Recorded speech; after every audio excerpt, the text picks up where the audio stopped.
On to another matter. As you are well aware, the Secretary of the Department of Premier and Cabinet has today tendered his resignation from that position, effective immediately.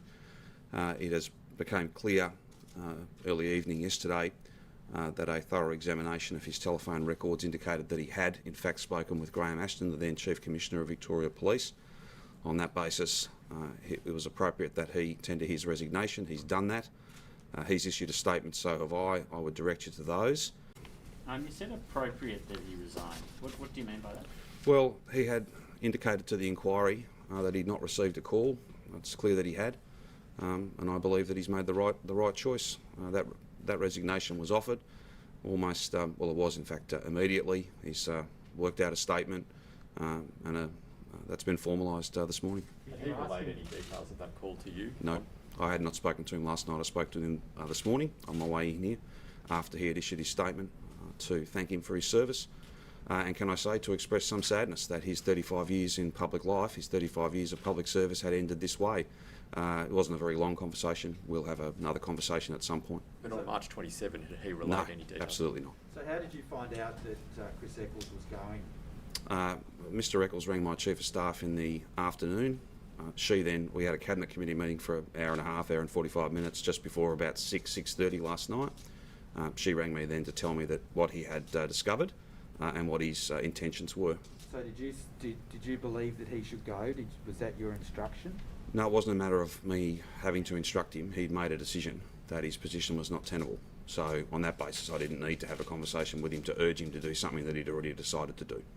I didn't think it was unreasonable though that he might wait till the morning to make that announcement. He needed to prepare a statement and work through those issues. Just for clarity, was it not tenable because he remembered that phone call incorrectly? Is that the precise thing that you think, or that he thinks he did wrong? Well, I would direct you to his statement. He's been pretty clear about his version of events, his view, the status of his testimony at the Board of Inquiry.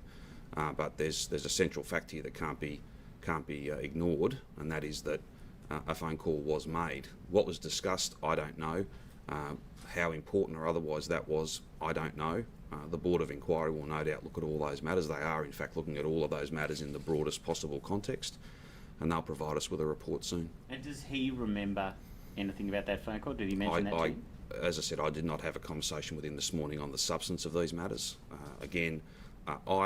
What's more, if I can just make the point, I've not had conversations with him about the substance of these matters at any point, certainly since we were both called to the inquiry. I don't think it's appropriate that witnesses should be talking to each other in their capacity as witnesses. So I was shocked when I was informed last night that this call had been made and that a detailed examination of his records had shown that. To his credit, he hadn't taken any time. He'd conveyed that knowledge, that important fact, and his decision to resign to my Chief of Staff.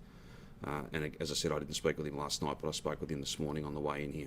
Before the inquiry was set up, did you ask him about what he knew, what, when, where, how and why about the security guards? Well, John, he was in the meeting the morning that we received the genomic sequencing report from the Chief Health Officer, and there were many questions asked, and I couldn't get answers to those questions, and that's exactly why I charged him with setting up the Board of Inquiry under the Inquiries Act. If I had have had answers then at that point, but it would have been much more than just this matter, it would have been the whole, well again, I don't think this will be the only matter that the board goes to. They'll talk about lots of things. If I'd had all of those answers then, I wouldn't have needed to set up the board, which, ultimately that arm's length process is very important to me. I think it's very important to every single Victorian, and we will get a report soon. I don't know what's going to be in that report, but what I can tell you and all Victorians is that it'll be made public the day that it's handed to me, and we will respond, maybe not right away, but we'll respond the day after that, and I won't hesitate to take the action that's required based on recommendations and findings to make sure that these sorts of errors can never happen again, regardless of the context, whether it be a pandemic or any other broader issues that the board may go to. This is the second major resignation in a month from your government. How confident can Victorians be that in your government and the department's ability to ease them out of some of these harsh restrictions and these freedoms that they are wanting back? Well, people across Victoria can be clear that we are focused, and they can be confident that we are focused on doing what has to be done to drive these numbers down further, and to have a proportionate public health response, one that can help us to find a COVID normal and then lock that in. That's what people can be absolutely and entirely confident of, because that's what we are all doing, which is why I made the point off the top that whilst this is a significant development today, the public service is bigger than one person.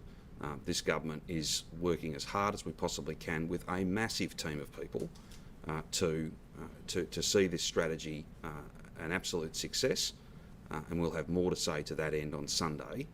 That is, I know, frustratingly not something I can announce today. We do need to see each day's data this week, and to know and understand as much as we can about each and every one of those cases, assuming that there will, of course, be more cases this week.